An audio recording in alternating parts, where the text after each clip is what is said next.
Welcome back दोस्तों, मैं राजू कुशवाहा एक बार फिर से अपने यूट्यूब चैनल मैथ्समेट पे आप सभी लोगों का स्वागत करता हूं। जो सीरीज़ हमने शुरू की है पटवारी की प्रीवियस ईयर एग्ज़ाम की, आज मैं उसका अगला वीडियो आप लोगों के लिए लेके आया हूं। और इस वीडियो में मैं आपको 10 दिसंबर के हुए एग्ज़ाम की सेकेंड शिफ्ट के 20 क्वेश्चन आप लोगों को यहाँ पर सॉल्व कराऊँगा। ठीक है भाई। तो मैं आप लोगों से एक चीज़ और बोलना चाहूँगा कि भाई अगर आप लोगों ने इससे पिछले वीडियो नहीं देखे हैं तो आप उनको भी देखिए। इससे आपका रिवीजन होगा और चीज़ें सीखने में भी आपको आसानी होगी। ठीक है दोस्त, तो चलिए इस वीडियो को शुरू करते हैं और क्वेश्चन नंबर 1 से शुरू करते हैं। देखिए भाई, क्वेश्चन नंबर 1 है, पाइप ए एक टंकी को 4 घंटे में भर सकता है जबकि पाइप बी उसे 6 घंटे में खाली कर सकता है। यदि दोनों पाइपों को एक साथ खोला जाता है तो टंकी भरने के लिए आवश्यक घंटों की संख्या बतानी है हमें। ठीक है भाई। देखो, पाइप एंड सिस्टम एक तरीके से टाइम एंड वर्क जैसा ही होता है, सिर्फ इसमें जो खाली करने वाला पाइप है उसकी इफिशियंसी को माइनस में लेते हैं और भरने वाले पाइप को एज यूजुअल प्लस में लेते हैं। तो देखो भाई, करना क्या होता है, पाइप ए है, ये एक टंकी को 4 घंटे में भर रहा है और पाइप बी जो है वो उसे 6 घंटे में खाली कर रहा है। ठीक है भाई। तो यहाँ पर मैं टंकी की इफिशियंसी मान लेता हूँ कि भाई मेरी टंकी कितने लीटर की है, तो इन दोनों का एलसीएम ले लूँगा मैं 12, मतलब 12 लीटर की मेरी टंकी है। ठीक है। अब देखिए, ए 4 घंटे में 12 लीटर की टंकी को भर देता है तो 1 घंटे में कितने लीटर भरेगा, 3 लीटर भरेगा। ठीक है भाई।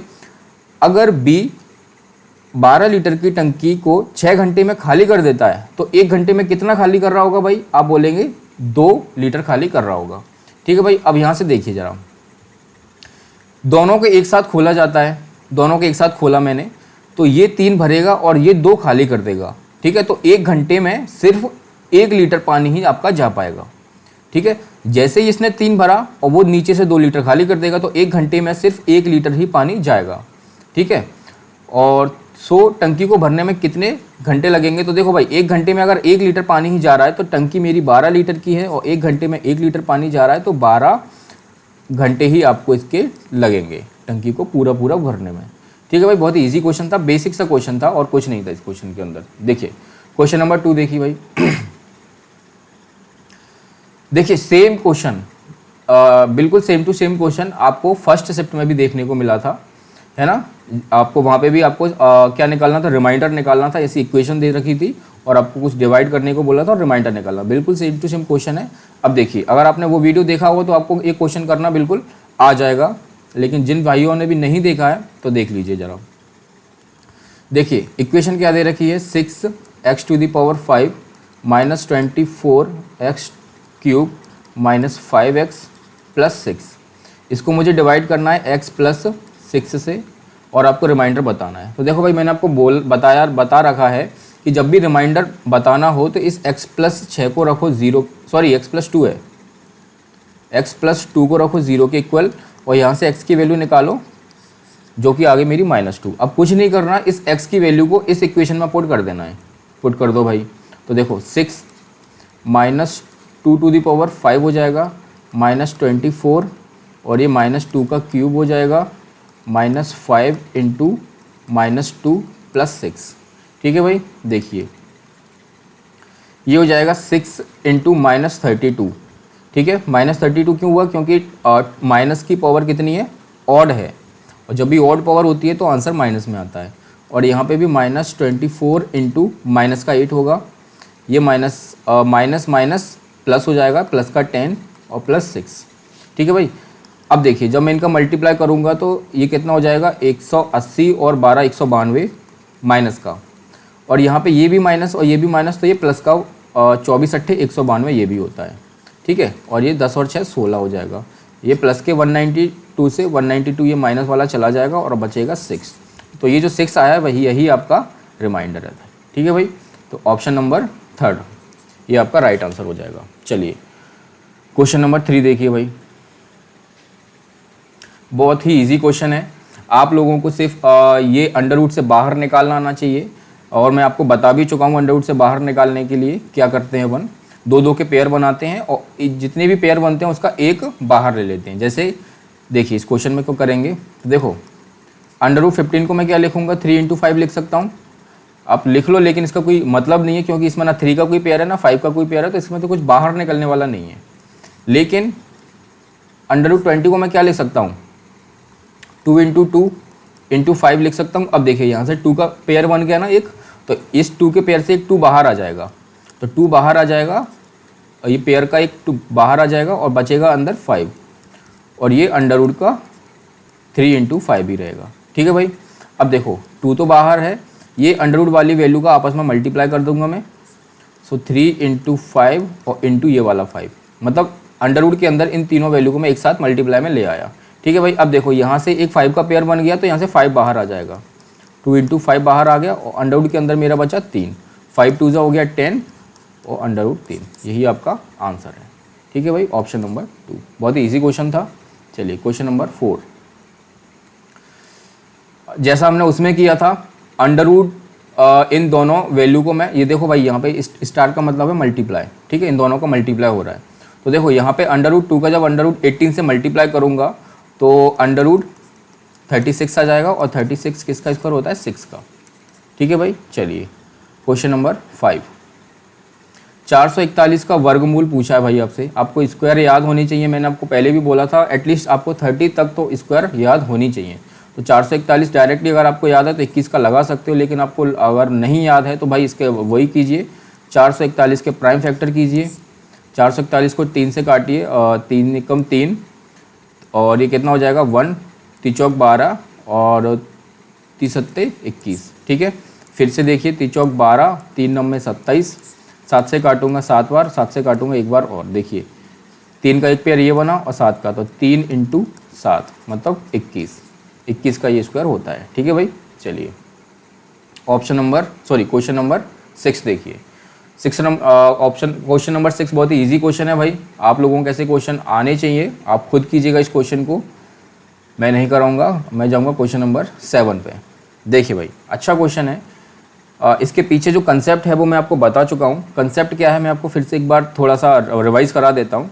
जब भी कोई डेसिमल वाली वैल्यू दे रखी है आपके पास, जैसे कि 3.2654 इस तरीके से कोई वैल्यू है, और जब मैं इसका 1000 से मल्टीप्लाई करूंगा, 1000 से मतलब 1 के साथ 3 जीरो से मल्टीप्लाई करूंगा, 1 के साथ 3 जीरो से मल्टीप्लाई करूंगा, तो ये जो मेरा डेसिमल है 3 के बाद जो डेसिमल, वो मेरा राइट में 3 डिजिट मूव हो जाएगा। ठीक है, राइट में 3 डिजिट मतलब 1 2 3 5 के बाद आ जाएगा। जब मैं इसका आंसर लिखूंगा तो मैं इसका आंसर क्या लिखूंगा, 3265.4, ये इसका आंसर होगा, क्योंकि मेरा 1 के साथ 3 जीरो थे, तो ये जो डेसिमल है भाई वो 3 डिजिट राइट में मूव हो जाएगा। तो बस यही आपको पता होना चाहिए इस क्वेश्चन को करने के लिए। अब देखो क्वेश्चन को कैसे करेंगे। क्वेश्चन है आपका, संख्या 83216.5 को मानक रूप में 8.32165 इंटू 10⁻n के रूप में लिखा जाता है, जहां n है, मतलब n की वैल्यू आपको बतानी है। देखिए भाई क्वेश्चन को समझिए, 8.32165 इंटू 10⁻n, मतलब मैं इस n की कुछ वैल्यू होगी जिसमें मैं मल्टीप्लाई करूंगा इस डेसिमल वाली वैल्यू से, तो मुझे मिलेगा क्या, 83216.5, ये मुझे मिल रहा है भाई। अब जरा आप लोग ध्यान से देखिए इसको, और इसको ध्यान से देखिए। यहाँ पे डेसिमल 8 के बाद है और यहाँ पे डेसिमल 6 के बाद है, तो आप देखेंगे कि ये जो डेसिमल है 4 डिजिट मूव हो गया, 1 2 3 4 डिजिट मूव होने के बाद ही तो 6 के बाद आया है डेसिमल। ठीक है ना भाई। तो 4 डिजिट मूव होने का मतलब क्या है कि 8.32165 में मेरा 1 के साथ 4 जीरो का मल्टीप्लाई हुआ होगा, तभी मेरा आंसर ये आया है 83216.5। ठीक है भाई। अब देखिए इन 4 जीरो को मैं कैसे लिख सकता हूँ, 8.32165 इंटू इसको मैं 10⁻4 लिख सकता हूँ। आप बोलेंगे बिल्कुल करेक्ट लिख सकते हो सर। अब देखिए यहाँ से कंपैरिजन कर लीजिए भाई, ये 10⁻n और यहाँ पे 10⁻4, तो जब इसका मल्टीप्लाई करूँगा तो क्या आ जाएगा, 83216.5। ठीक है, अब देखिए कंपैरिजन कर लीजिए, इजीली आप कंपेयर कर पाओगे भाई। 10⁻n है, यहाँ पे 10⁻4 है, तो मतलब n की वैल्यू कितनी दिख रही है मुझे, 4, और 4 ही आपका आंसर है। आई होप समझ में आ गया होगा, बिल्कुल ही सिंपल सा कंसेप्ट था, आप लोगों ने ये कर भी लिया होगा बहुत सारे बच्चों ने, अगर आपको कंसेप्ट याद आ गया होगा तो। चलिए क्वेश्चन नंबर 8 की तरफ देखिए। क्वेश्चन नंबर 8 भी बहुत अच्छा क्वेश्चन है भाई। एंगल ए 20 डिग्री दे रखा है, angle A F G is equal to angle A G F है, तो angle B plus angle D आपको बताना है। देखो भाई, इसमें कौन से कंसेप्ट यूज होने वाले हैं वो मैं आपको पहले बता देता हूँ। सबसे पहला कंसेप्ट क्या है कि ट्राइंगल के तीनों एंगल का सम 180 होता है। ये आप लोगों को बताने की मैं ज़रूरत भी नहीं समझता, क्योंकि इतनी उम्मीद तो मैं आपसे कर सकता हूँ भाई कि आपको ट्राइंगल के तीनों एंगल के सम के बारे में मालूम होगा। ठीक है, जैसे एंगल ये ए है, ये बी है और ये सी है, तो ए प्लस बी प्लस सी कितना होता है 180 डिग्री, ये आपको मालूम होना चाहिए। ठीक है भाई, दूसरा कंसेप्ट क्या है? दूसरा कंसेप्ट है आपका एक्सटीरियर एंगल का कंसेप्ट। जैसे कि अगर कोई ट्राइंगल है, जैसे मैंने ये ट्राइंगल बनाया, ये इसका एक्सटीरियर एंगल है, ठीक है भाई, और ये इसके अपोजिट इंटीरियर एंगल है। ठीक है भाई, तो देखिए ये जो एक्सटीरियर एंगल है, इसकी जो भी वैल्यू होगी वो इन दोनों अपोजिट इंटीरियर एंगल के सम के इक्वल होगी। ठीक है भाई, क्या कह सकता हूँ, जैसे अगर ये एंगल ए है और ये एंगल बी है, तो ये जो एक्सटीरियर एंगल होगा वो होगा ए प्लस बी।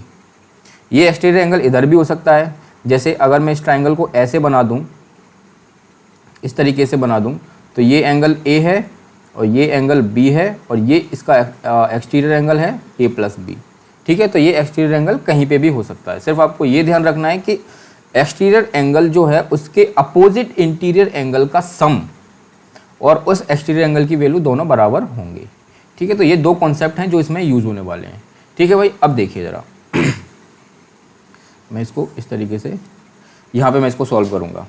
देखिए, आपको बोला गया है एंगल ए 20 डिग्री है, एंगल ए मतलब ये वाला एंगल 20 डिग्री है। ठीक है भाई, ए एफ जी और ए जी एफ मतलब ए, ये वाला ए एफ जी और ए जी एफ ये आपको बराबर दे रखे हैं, तो मैं इनको क्या मान लेता हूँ, थीटा थीटा मान लेता हूँ। ये भी मैंने थीटा मान लिया और ये भी मैंने थीटा मान लिया। ठीक है भाई, तो देखो 20 plus theta 20 plus theta plus theta. आप इस छोटे वाले ट्राइंगल को देखेंगे ए जी एफ में, मैं यहाँ पे लिख देता हूँ ट्राइंगल ए जी एफ। ठीक है, इसमें 20 प्लस थीटा कितना होगा 180 होगा। ठीक है, यहाँ से 2 थीटा इज इक्वल टू आ जाएगा 160 और थीटा की वैल्यू निकल के आ जाएगी 80 डिग्री। ठीक है भाई, तो ये जो मेरा थीटा है इसको मैंने लिख लिया यहाँ पे 80 डिग्री का। ठीक है, अब देखिए अब मैं यहाँ पे एक ट्राइंगल को ड्रॉ करूँगा। अब ध्यान से देखिए भाई, मैंने ट्राइंगल देखा बी डी और F, B D F triangle को मैं इस ट्राइंगल को यहाँ पे निकाल लेता हूँ भाई।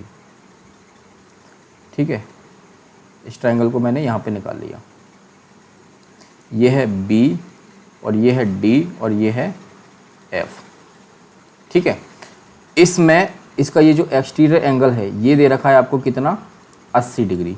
ठीक है, अभी आप लोगों को मैंने बताया है कि ये जो 80 डिग्री है ये इसके अपोजिट इंटीरियर एंगल कौन से हैं, एंगल बी और एंगल डी, यही तो इनके अपोजिट इंटीरियर एंगल है। तो ये जो एंगल 80 है वो किसके बराबर होगा, angle B plus angle D, इन दोनों के सम के बराबर ही तो होगा 80 डिग्री। और यही भाई आपसे पूछा है कि एंगल बी और एंगल डी किसके बराबर है, तो आप बोलेंगे सर 80 डिग्री के, और 80 ही इसका आंसर है। ठीक है भाई, बहुत ही इजी क्वेश्चन था, सिर्फ आपको इसमें एक्सटीरियर एंगल देखना आना चाहिए था और कुछ भी इस क्वेश्चन के अंदर नहीं था। ठीक है दोस्तों, आई होप समझ में आ गया होगा, इजी क्वेश्चन था, ज़्यादा टफ नहीं था। ठीक है, चलिए क्वेश्चन नंबर 9 देखिए। क्वेश्चन नंबर 9 भी भाई एवरेज का ही क्वेश्चन है। इसमें क्या करना है आपको सभी वैल्यूज़ को जोड़ना है और जितनी भी वैल्यू हैं जैसे 1 2 3 4 5 6 7 8 से इसको डिवाइड कर देना है। बिल्कुल सेम टू सेम क्वेश्चन पीछे भी निकला है, उसमें छोटी वैल्यू थी, इसमें बड़ी वैल्यू थी, तो आप इसको खुद से ट्राई कीजिएगा। ठीक है दोस्त, चलिए मैं चलता हूँ क्वेश्चन नंबर 10 पे। देखिए क्वेश्चन नंबर 10 देखिए, बहुत बड़ा ही अच्छा क्वेश्चन है। 4 to the power 5 into 5 to the power 10 गुणनफल में अंकों की संख्या है। मतलब मैं 4 की पावर 5 करूँगा और 5 की पावर 10 करूँगा, फिर उन दोनों का आपस में मल्टीप्लाई करूँगा, तो उस मल्टीप्लाई में नंबर ऑफ डिजिट कितनी होंगी ये आपको पूछा है। ठीक है भाई, तो अगर आप इस क्वेश्चन को वैसे ही करने लग गए कि 4 की पावर 5 कर रहा है पहले, फिर 5 की पावर 10 कर रहे हैं, उसके बाद मल्टीप्लाई कर रहे हैं और फिर आप डिजिट गिन रहे हैं आंसर में, तो भाई बड़ा ही बेवकूफ़ी वाली बात होगी, ऐसे तो क्वेश्चन नहीं होगा, बहुत टाइम लग जाएगा। देखो इस क्वेश्चन को करने का तरीका सुनिए। इस क्वेश्चन को करने का तरीका भाई बिल्कुल ही सिंपल है। आपने अगर वो नंबर सिस्टम में नंबर ऑफ ज़ीरो के बारे में पढ़ा होगा तो आप इस क्वेश्चन को पहचान गए होंगे, ठीक है। नंबर ऑफ ज़ीरो के बारे में तो देखो नंबर ऑफ ज़ीरो हमें कैसे मिलती हैं। जैसे आप एक चीज़ देखिए, 2 × 5 तो मुझे मिलेगा 10, ठीक है। अगर मैं 2 का स्क्वायर इंटू 5 का स्क्वायर करूँगा तो मुझे मिलेगा क्या, 100, ठीक है, क्योंकि 2 का स्क्वायर 4 हो जाएगा और 5 का स्क्वायर 25, तो 25 4 जा 100 हो जाएगा। इसी तरीके से 2 का क्यूब इंटू 5 का क्यूब करूँगा तो मुझे मिलेगा 1000, ठीक है। 2 का स्क्वायर 2 का क्यूब 8 हो जाएगा और 5 का क्यूब 125 हो जाएगा, तो 125 का जब मैं 8 में मल्टीप्लाई करूँगा तो मुझे मिलेगा 1000, ठीक है। यहाँ पे 3 0। तो देखिए यहाँ पे 2 और 5 का एक पेयर था तो मुझे मिला 1 0, ठीक है। ध्यान से देखिए 2 और 5 का एक पेयर था तो मुझे मिला 1 0। यहाँ पे 2 और 5 के कितने पेयर हैं, 2, क्योंकि 2 बार 2 है और 2 बार ही 5 है, तो 2 पेयर मुझे देखने को मिलेंगे, तो यहाँ पे 2 0। यहाँ पे देखिए यहाँ पे मुझे 2 और 5 के कितने पेयर मिलेंगे, 3 पेयर, तो 3 पेयर में मेरे 3 0, ठीक है। तो मतलब नंबर ऑफ जीरो मेरा किस पे डिपेंड करता है, 2 और 5 पे। तो जितने 2 और 5 के पेयर हैं उतने ही मेरे 0 होने वाले हैं, ठीक है। तो अब देखिए जरा इस क्वेश्चन को, अब आ जाइए यहाँ पे। अब देखिए 4 to the power 5 into 5 to the power 10 है, इसको मैं 2 का स्क्वायर इंटू 5 लिख सकता हूँ, सॉरी हाँ बिल्कुल ठीक है, 2 का स्क्वायर इंटू 2 का स्क्वायर और इसकी पावर 5 लिख दिया मैंने, ठीक है, इंटू 5 की पावर 10 हो गया, ठीक है। अब जब मैं इसको 2 का 5 से मल्टीप्लाई कर दूंगा तो 2 टू दी पावर 10 हो जाएगा और इधर 5 टू दी पावर भी 10 हो जाएगा, ठीक है। अब देखिए भाई यहाँ पे 2 और 5 के कितने पेयर मिलेंगे, आप बोलेंगे सर 10 पेयर मिलेंगे, तो भाई 10 जीरो आएंगी, 1 2 3 4 5 6 7 8 9 10 और एक तो मेरा आएगा ही आएगा, क्योंकि देखो इनमें भी एक एक है। तो 2 और 5 के जितने पेयर होंगे उतनी ही जीरो मिलेंगी मुझे इस 1 के साथ, ठीक है। तो अब देखिए ये इसका मल्टीप्लाई आया है, मतलब 2 की पावर 10 और 5 की पावर 10 का जब मैं मैंने मल्टीप्लाई किया तो मुझे मिला ये सारा। तो इसमें कितनी हो गई टोटल डिजिट, आप बोलेंगे सर 10 तो ये जीरो हो गई, 10 तो ये जीरो हो गई और एक ये एक हो गया, तो टोटल 11 डिजिट हो गई। तो यहाँ से मुझे कितनी डिजिट मिलेंगी, आप बोलेंगे सर 11 डिजिट, और यही 11 डिजिट आपसे पूछी थी, ठीक है, कि कितनी डिजिट होंगी यही आपसे पूछा था। चलिए अब देखिए क्वेश्चन नंबर 11। क्वेश्चन नंबर 11 बहुत इजी क्वेश्चन है भाई। आपसे एवरेज स्पीड पूछी है। देखिए एक व्यक्ति ए से बी तक 50 किलोमीटर घंटे से गया और 100 किलोमीटर पर घंटे से वापस लौट आया, तो संपूर्ण यात्रा की औसत गति क्या है। जैसे मान के चलिए ये ए था और ये बी था, ठीक है, यहाँ से यहाँ तक गया बी तक और बी से ए तक वापस आया। तो इसमें यहाँ से जब ये गया था तो ये 50 किलोमीटर पर आवर से गया था और वापस आया 100 किलोमीटर पर आवर से, ठीक है। तो आपको बताना है एवरेज स्पीड। तो देखो भाई पहले मैं आपको बता देता हूँ इसका बेसिक। तो एवरेज स्पीड का फॉर्मूला क्या होता है, total distance upon total time, ठीक है भाई। तो पहले तो मुझे इसमें डिस्टेंस एज्यूम करनी होगी, ठीक है, डिस्टेंस मुझे माननी होगी। तो मैं क्या करता हूँ, डिस्टेंस मान लेता हूँ इन दोनों का एलसीएम, 50 और 100 का एलसीएम। तो मैंने मान लिया मेरी भाई 100 किलोमीटर की मेरी डिस्टेंस मैंने मान ली, ठीक है। तो टोटल डिस्टेंस कितनी हो जाएगी, ए से बी तक जाएगा 100 और बी से ए तक भी आएगा 100, तो टोटल डिस्टेंस हो जाएगी कितनी, आप बोलेंगे 200, ठीक है। अब टोटल टाइम कैसे निकालते हैं, टाइम का फॉर्मूला होता है डिस्टेंस अपॉन स्पीड। तो यहाँ से देखो ए से बी तक जाने में कितना टाइम लगेगा, ए से बी तक जाने में टाइम लगेगा आपको 100/50 मतलब 2 घंटे, ठीक है। और बी से ए तक वापस आने में लगेगा 100/100 मतलब 1 घंटा, ठीक है। तो टोटल टाइम लगेगा आपको 2 यहाँ पे, 1 यहाँ पे 3, तो total distance upon total time. So देखिए ये अपॉन हो जाएगा 3, क्योंकि टोटल टाइम कितना हो जाएगा 2 घंटे ये और 1 घंटा ये यहाँ पे, तो टोटल टाइम हो जाएगा 3 घंटे। जब आप इसको सॉल्व करोगे तो आप यहाँ से पाएंगे 66.66, 3 6 18 और फिर से 2 बचेगा तो 3 6 और इस तरीके से पॉइंट लगाने के बाद भी आप 6 तो इस तरीके से ये आ जाएगी आपकी average speed 66.66 kilometre per hour. ठीक है भाई, तो ये हो गया इसका बेसिक। अब देखिए, अब मैं आपको यहाँ पे एक तरीका और बता देता हूँ इस टाइप के क्वेश्चन को करने का। जब भी आपको डिस्टेंस इक्वल दे रखी है, मतलब आपको देखो यहाँ पे जाने में भी 100 किलोमीटर चल रहे थे और वापस आने में भी आप 100 किलोमीटर चल रहे हो, ठीक है, तो आपको कुछ भी नहीं करना होता भाई, डायरेक्ट आपके लिए एक फॉर्मूला होता है 2xy upon x plus Y, ठीक है। तो बस आप इसमें पुट करिए वैल्यू 2 इंटू एक्स का मतलब जिस स्पीड से पहली डिस्टेंस उसने कवर की है, तो यहाँ पे 50 है, तो यहाँ पे मैं 50 लिखूँगा, और y का मतलब दूसरी वाली स्पीड, तो दूसरी वाली स्पीड मतलब 100, और अपॉन 50 और 100 150, ठीक है भाई। अब देखिए यहाँ से इसको सॉल्व करेंगे आप, सो 0 से 0 गया, 5 से 10 बार और 5 से ये 3 बार, तो ऊपर आ जाएगा मेरा 200 और नीचे आ जाएगा 3, तो बात वहीं पे आ गई 66.66 यहाँ से भी आ जाएगा, ठीक है भाई। तो ये हो गया इसका सेकंड मेथड। आप इसको ऐसे भी कर सकते हैं बिना ये डिस्टेंस अज्यूम किए, ठीक है भाई, तो आप इसको ऐसे भी देख सकते हैं। अब देखो इस क्वेश्चन को ज़रूरी नहीं है कि ये गया और वापस आने पे ही बने, ये क्वेश्चन ऐसे भी बन सकता है, मान के चलिए कि यहाँ से ए से बी तक की आधी डिस्टेंस को वो 50 से और आधी डिस्टेंस को वो 100 से कवर करता है, तो मुझे एवरेज स्पीड बताइए। तो देखो आधी डिस्टेंस की बात हो रही है, तो अगर यहाँ से कुछ भी वैल्यू हो, कुछ भी डिस्टेंस की वैल्यू हो, मान के चलिए अगर x भी है तो आधी मतलब x/2 और x/2 यहाँ पे भी, तो तब भी देखो डिस्टेंस इक्वल कवर कर रहा है ना, तब भी ये डिस्टेंस इक्वली कवर कर रहा है, तो यहाँ पे भी अपन ये वाला formula 2xy upon x plus y लगा सकते हैं, ठीक है भाई। तो इस क्वेश्चन को ऐसे भी पूछता है वो। तो आपको जो भी मेथड अच्छा लगे आप उससे कीजिए, इट्स अप टू यू, ठीक है भाई। चलिए मैं इसको हटा देता हूँ। चलिए क्वेश्चन नंबर 12 देखिए। 10 लड़कों के एक समूह में उनमें से 2 ऑलराउंडर हैं, इसकी प्रायिकता क्या है कि यादृच्छिक रूप से चयनित लड़का एक ऑलराउंडर सिद्ध होगा। देखिए भाई प्रोबेबिलिटी निकालनी है आपको, प्रोबेबिलिटी का फॉर्मूला मैंने आपको ऑलरेडी बता दिया है, क्या होता है, प्रोबेबिलिटी होता है फेवरेबल आउटकम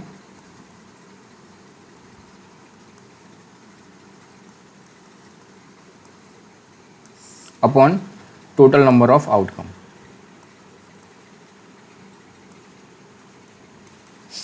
ठीक है भाई। अब देखिए फेवरेबल आउटकम क्या है, 10 लड़के में से एक समूह में से उनमें से 2 ऑलराउंडर हैं, तो 2 ऑलराउंडर हैं तो ये आपका फेवरेबल आउटकम हो जाएगा, क्योंकि 2 में से कोई सा भी आ जाएगा, ठीक है। और टोटल हैं आपके 10, सो 1/5, लेकिन आपको 1/5 ऑप्शन में नहीं दे रखा है, आपको इसका डिवाइड करके दे रखा है। तो जब 1/5 को मैं क्या लिख सकता हूँ, 0.2 भी लिख सकता हूँ, ठीक है भाई। जब इसको मैं डिवाइड करूँगा तो 0.2 आ जाएगा, और 0.2 ही इसका आंसर है, ठीक है। बहुत ईजी क्वेश्चन था, प्रोबेबिलिटी का बिल्कुल ही बेसिक क्वेश्चन था। चलिए क्वेश्चन नंबर 13 देखिए। देखिए क्वेश्चन नंबर 13 जो है भाई वो एक प्रॉपर्टी है, ना कि कोई क्वेश्चन है। अगर आपको ये प्रॉपर्टी मालूम है तो आप इसका आंसर विद इन सेकेंड लगा के आप निकल सकते हो। तो प्रॉपर्टी मैं आपको बता देता हूँ। क्वेश्चन है चित्र 1 में 1 2 3 पट्टियों में समान क्षैतिज चौड़ाई एक इकाई की है, मतलब ये जो पट्टियाँ जो बने रखी हैं 1 2 3, इनमें जो चौड़ाई है सबकी एक एक है, ठीक है। और ये पट्टियाँ 2 समांतर रेखाओं को जोड़ती हैं, और ये जो पट्टियाँ हैं ना भाई, तो ये जो देखो ये जो रेखा दिख रही है, एक ये लाइन और एक ये लाइन, दोनों समांतर है, तो इन समांतर रेखाओं के बीच में ये पट्टियाँ बनी हुई हैं। तो किस पट्टी का क्षेत्रफल सबसे अधिक होगा ये आपको बताना है।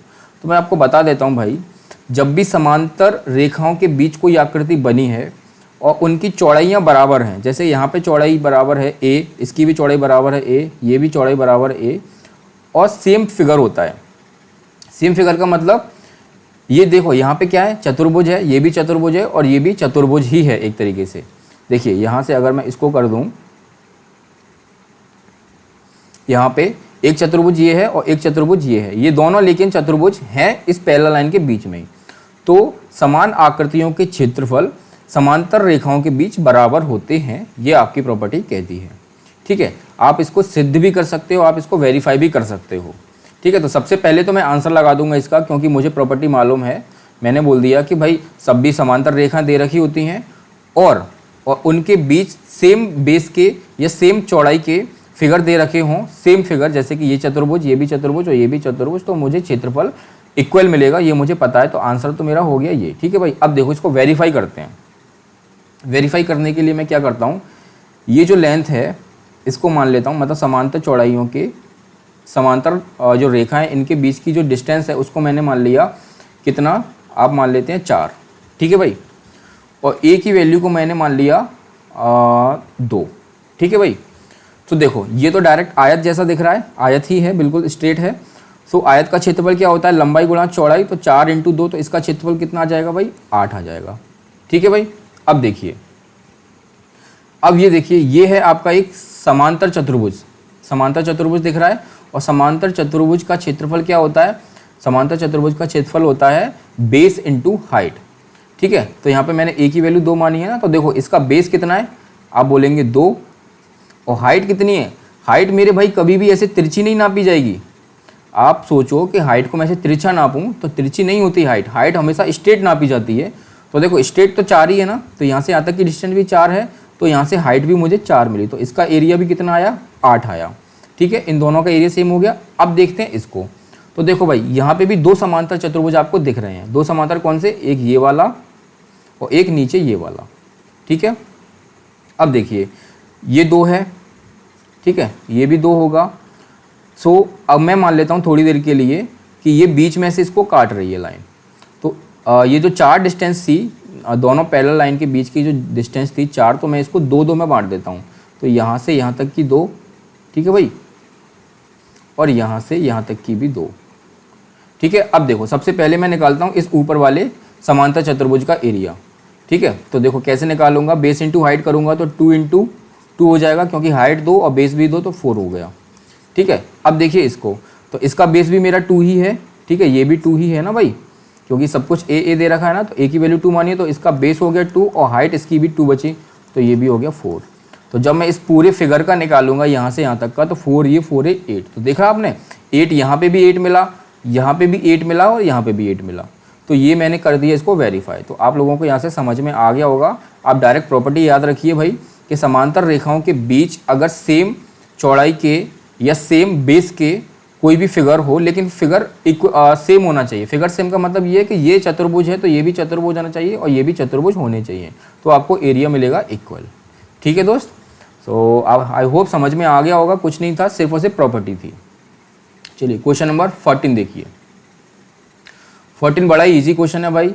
यदि एक संख्या का 30% 300 है, 30% कितना है, 300 है, तो 1% हो जाएगा 10, ठीक है भाई, 1% हो जाएगा 10, और 100% कितना हो जाएगा, 100% हो जाएगा, 2 0 बढ़ा दो भाई, 10 तो था ही, 2 0 बढ़ा दिए, तो 1000, तो 1000 इसका आंसर है, ठीक है भाई। क्योंकि हर कोई भी वैल्यू अपने आप में 100% होती है, उस वैल्यू का 30% 300 दे रखा था, तो उसका 100% 1000 हो जाएगा, ठीक है दोस्त। चलिए क्वेश्चन नंबर 15 देखिए। 6 वर्ष पहले सुशील की आयु स्नेहल की आयु की 3 गुनी थी। 6 वर्ष बाद सुशील की आयु स्नेहल की 5/3 गुना होगी, तो स्नेहल की वर्तमान आयु क्या है, ये आपको पूछा गया है, ठीक है भाई। देखो 6 वर्ष पहले की बात हो रही है, तो 6 वर्ष पहले क्या है, सुशील की आयु स्नेहल की आयु की 3 गुना थी। तो मैं लिखता हूँ यहाँ पे सुशील, और यहाँ पे लिखता हूँ स्नेहल, ठीक है भाई। तो 6 वर्ष पहले क्या थी, सुशील की आयु स्नेहल की आयु की 3 गुना थी। स्नेहल की आयु की 3 गुना, मतलब ये अगर 1 था तो स्नेहल की आयु की 3 गुना हो जाएगी 3। तो 6 वर्ष पहले मतलब वर्तमान से 6 वर्ष पहले रेशो क्या था, सुशील और स्नेहल की आयु का 3:1। 6 वर्ष बाद सुशील की आयु, मतलब पहले वर्तमान में आए होंगे ये लोग, फिर 6 वर्ष बाद मतलब यहाँ पे पहुँचे होंगे, तो तब दे रखा है कि सुशील की आयु, सुशील मैं यहाँ पे लिख देता हूँ, सुशील की आयु कितनी है, स्नेहल की 5/3 गुना। तो ये स्नेहल है और इसकी 5/3 गुना है। तो देखो सुशील को, स्नेहल को मैं यहाँ से नीचे ले आऊँगा, तो ये जो निकल के आएगा रेशो वो मिलेगा मुझे 5:3, ठीक है।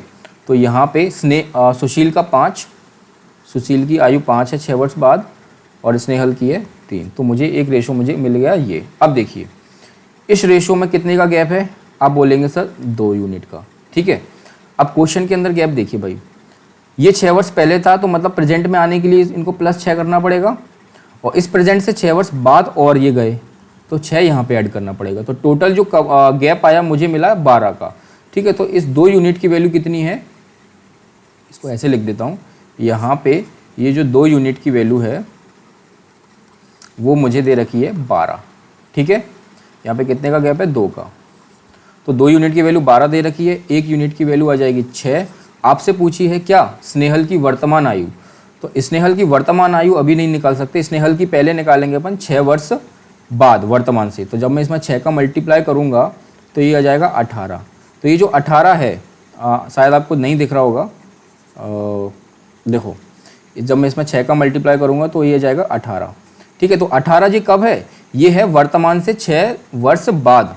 तो वर्तमान में जाने के लिए मैं इसमें क्या करूँगा, -6 कर दूंगा, तो ये आ जाएगी 12, और यही 12 आपका आंसर है, ठीक है भाई, ऑप्शन नंबर 4।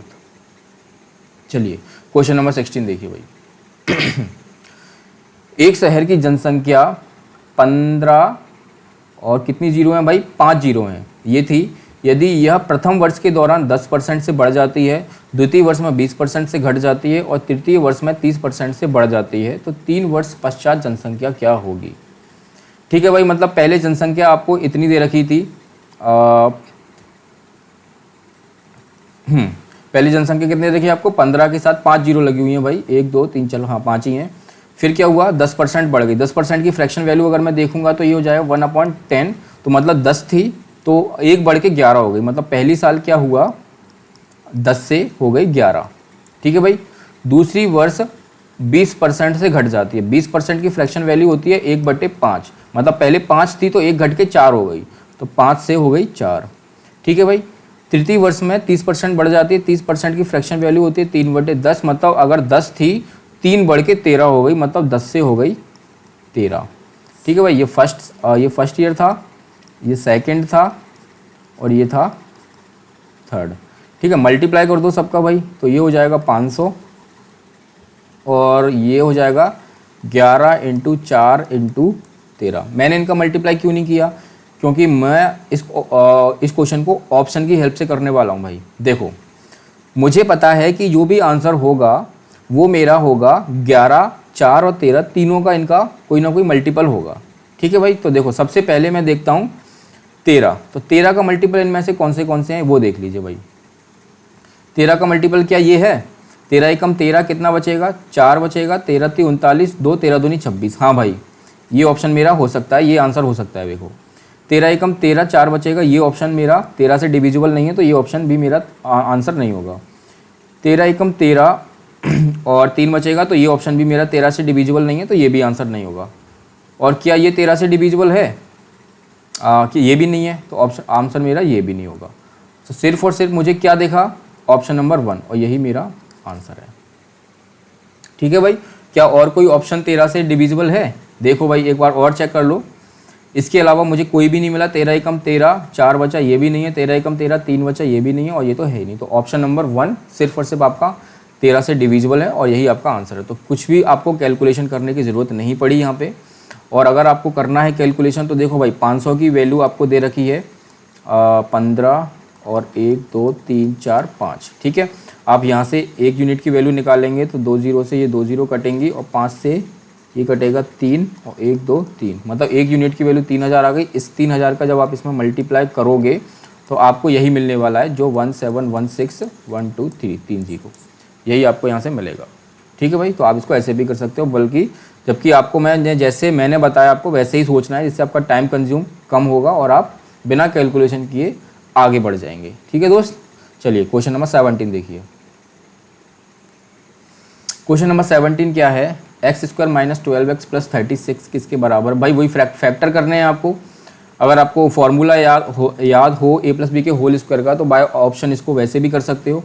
तो देखो सबसे पहले माइनस वाला देखिए, माइनस वाला हो सकता है, प्लस वाला तो बिल्कुल भी नहीं होगा भाई, क्योंकि प्लस वाले फॉर्मूले में पूरी सारी जगह प्लस होता है, लेकिन यहाँ माइनस है, तो ये तो बिल्कुल भी नहीं होगा। इन दोनों को आप मल्टीप्लाई करेंगे तब भी नहीं होगा, ठीक है। चलो मैं इसको सॉल्व करके बता देता हूँ, अगर आपको ऐसे ऑप्शन से नहीं जाना है तो। देखो x² - 12x + 36, मैंने आपको बताया है कि इसके क्या नाम है, क्या बोलते हैं इसको, फैक्टर कैसे करने होते हैं। 36 को तोड़ो भाई, कि मल्टीप्लाई करने पर 36 आए और जोड़ने पे माइनस का 12 आए।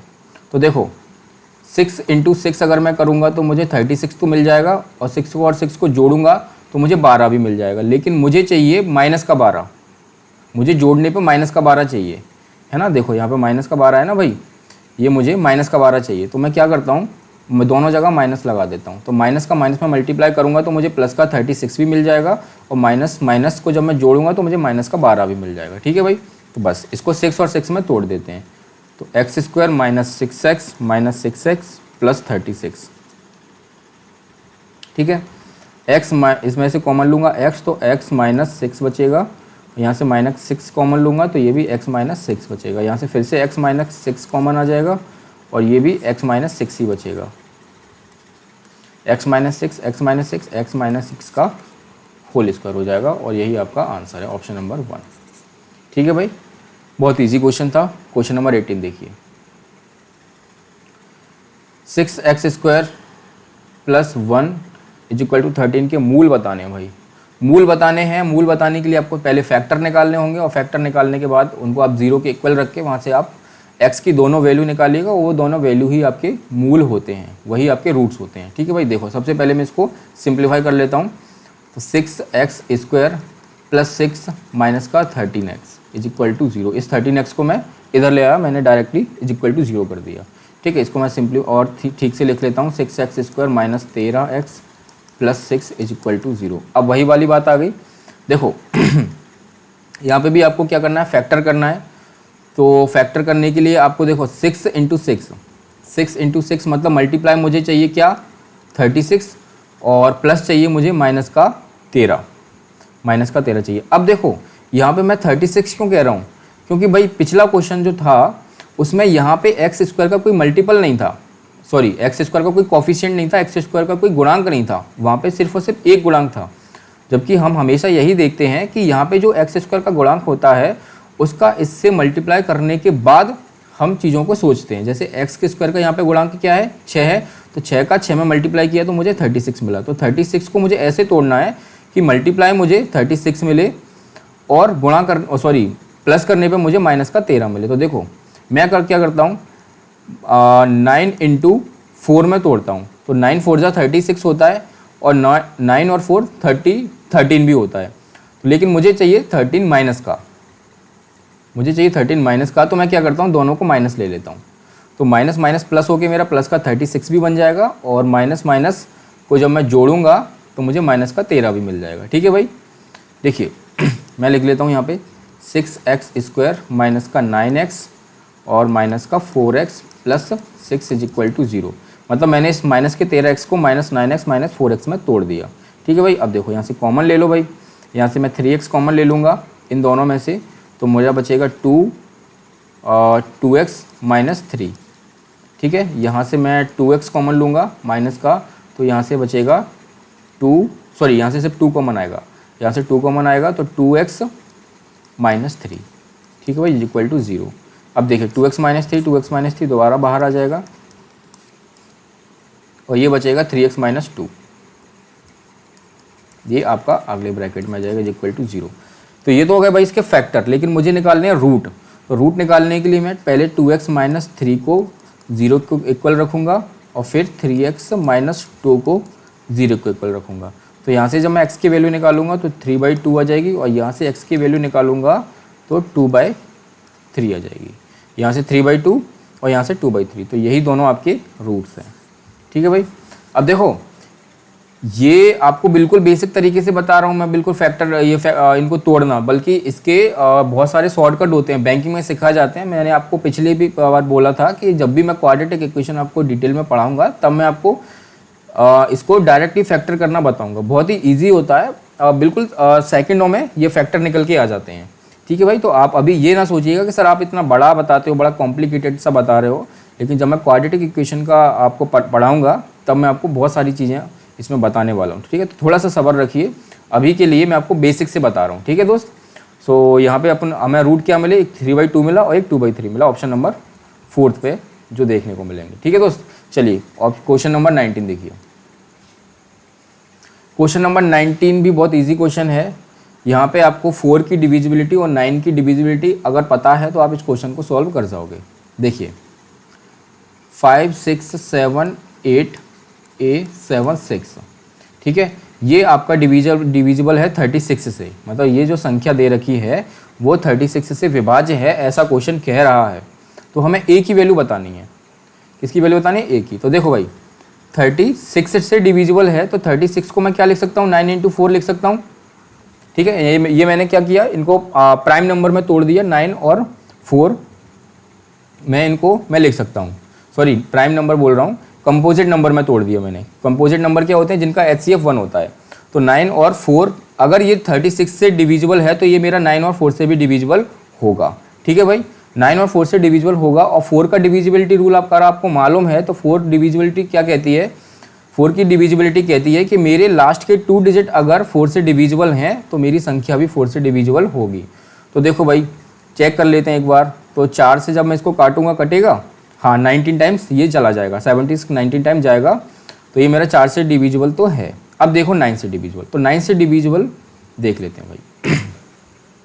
9 से डिविजिबिलिटी क्या कहती है कि अगर मेरी डिजिट्स का सम 9 से डिविजिबल है तो वो मेरी संख्या भी 9 से डिविजिबल हो जाएगी। ठीक है भाई, तो देखो भाई 6 और 5 11, देखो 6 और 5 11, 11 और 7 18, 18 और 8 कितने हो जाएंगे? 24, सॉरी 26, 18 और 8 हो जाएंगे 26, 26 और 6 हो जाएंगे 32, और 32 और 7 हो जाएंगे 39, 39 प्लस ए। ये संख्या मेरी 9 से डिविजिबल है। ठीक है, अब देखो 39 9 से डिविजिबल है? नहीं है, लेकिन 39 के बाद अगली संख्या कौन सी होगी जो 9 से डिविजिबल होगी? आप बोलेंगे सर 39 के बाद आएगी डायरेक्ट 30, 40, 41, 42, 43, 44, 45, मतलब मेरी जो इसके बाद जो संख्या आएगी 45 आएगी जो कि 9 से डिविजिबल होगी। लेकिन ये 39 है, तो 39 में कुछ जोड़ के ही तो 45 आएगी। तो यहाँ से मुझे कितना जोड़ना पड़ेगा 39 में? आप बोलेंगे सर 6 जोड़ दो। अगर मैं 6 जोड़ूंगा तो मेरा 45 मिलेगा, और 45 मेरा 9 से डिविजिबल होगा। तो यहाँ से ए की वैल्यू मुझे कितनी मिल गई? 6, और यही 6 आपका आंसर है भाई। ठीक है, इस क्वेश्चन को आप इस तरीके से देख सकते हो। अगर आपको ऐसे नहीं देखना है तो भाई आप बिल्कुल सिंपल तरीके से अगर मैं आपको इसको बताऊं तो देखो 5 6 7 8 A 7 6, आपको मालूम है सिर्फ आपको 9 की डिविजिबिलिटी चेक करनी है। तो देखो 6 और 5 11, 11 और 7 18, 9 से डिविजिबल होता है, इसको यहाँ से कैंसिल कर दो। ठीक है, 8 और 7 15, 15 और 6 होता है 21। ठीक है, तो 21 प्लस ए, ठीक है 21 प्लस ए हो जाएगा। 21 में कितना जोड़ूं मैं? जो 21 में मैं कितना जोड़ूंगा जो मुझे संख्या मिले 9 से डिविजिबल मिले। तो 21 के बाद आती है 27 जो कि 9 से डिविजिबल होती है। तो 21 में 27 बनाने के लिए मैं उसमें ए की जगह पे 6 कर दूंगा। तो 21 के साथ अगर मैं 6 जोड़ूंगा तो मुझे 27 मिलेगा, और 27 मेरा 9 से डिविजिबल होगा। तो यहाँ से ए की वैल्यू यहाँ से भी मेरे को 6 मिलती है। ठीक है भाई, अगर आप इतना कैलकुलेशन नहीं करना चाहते हो तो। हालांकि इसमें भी थोड़ा सा कैलकुलेशन तो हुआ है, लेकिन उससे कंपैरिजन में थोड़ा कम हुआ है। ठीक है दोस्त, तो यहाँ से ए की वैल्यू आपको 6 मिल जाएगी। बहुत ही ईजी क्वेश्चन था। चलिए क्वेश्चन नंबर 20 देखिए। क्वेश्चन नंबर 20 है भाई, सबको प्लस करना है। मुझे नहीं लगता है कि इस क्वेश्चन को कराने की मुझे ज़रूरत है। इस क्वेश्चन को आप खुद भी सॉल्व कर सकते हो। बहुत ही ईजी क्वेश्चन है, बिल्कुल बेसिक क्वेश्चन है, प्लस करना और कुछ नहीं है। ठीक है भाई, इसका आंसर निकल के आएगा 3rd वाला। तो चलिए देखो भाई, यहाँ पे अपन कंप्लीट 20 क्वेश्चन सॉल्व कर चुके हैं, और अब मैं जो वीडियो लेके आऊँगा वो होगा इसके अगला जो एग्ज़ाम हुआ था 10 दिसंबर को। एक्चुअली हुआ क्या था, 10 दिसंबर को एक री एग्ज़ाम भी हुआ था। आई डोंट नो हुआ क्या था कि शायद पेपर लीक हो गया हो या जो भी कुछ बात हुई हो, मुझे नहीं पता। लेकिन उसका री एग्ज़ाम हुआ था, तो उस री एग्ज़ाम के भी मैं 20 क्वेश्चन आपके लिए लेके आऊँगा इससे अगले वाले वीडियो में। ठीक है दोस्त, तो बने रहिए। यूट्यूब चैनल को सब्सक्राइब कीजिए, वीडियो को लाइक कीजिए, और अपने दोस्तों में प्लीज़ शेयर भी कीजिए। ठीक है, और हाँ एक चीज़ और बताना चाहूँगा कि ये जो क्वेश्चन है ना भाई, पटवारी के साथ साथ और बाकी के सारे एग्ज़ाम के लिए भी बहुत इंपॉर्टेंट है। क्यों इंपॉर्टेंट है? क्योंकि ऐसा नहीं है कि भाई पटवारी में कुछ अलग मैथ पूछा जाता है और बाकी एग्ज़ाम में कुछ अलग मैथ पूछा जाता है। तो व्यापम के जितने भी एग्ज़ाम हैं, चाहे वो MP पुलिस हो, MP SI हो, ग्रुप 4 हो, तो ये जो क्वेश्चन है सारे के सारे उन एग्ज़ाम के लिए भी यूज़फुल हैं। तो आप ज़रूरी नहीं है कि पटवारी की तैयारी करने वाले ही सिर्फ इस वीडियो को देखें। आप सभी लोगों जो भी तैयारी कर रहे हैं, सारे के सारे बच्चों के लिए ये हेल्पफुल साबित होगा। ठीक है दोस्त, तो चलिए मैं आपसे विदा लेता हूँ और मिलते हैं अगले वीडियो में।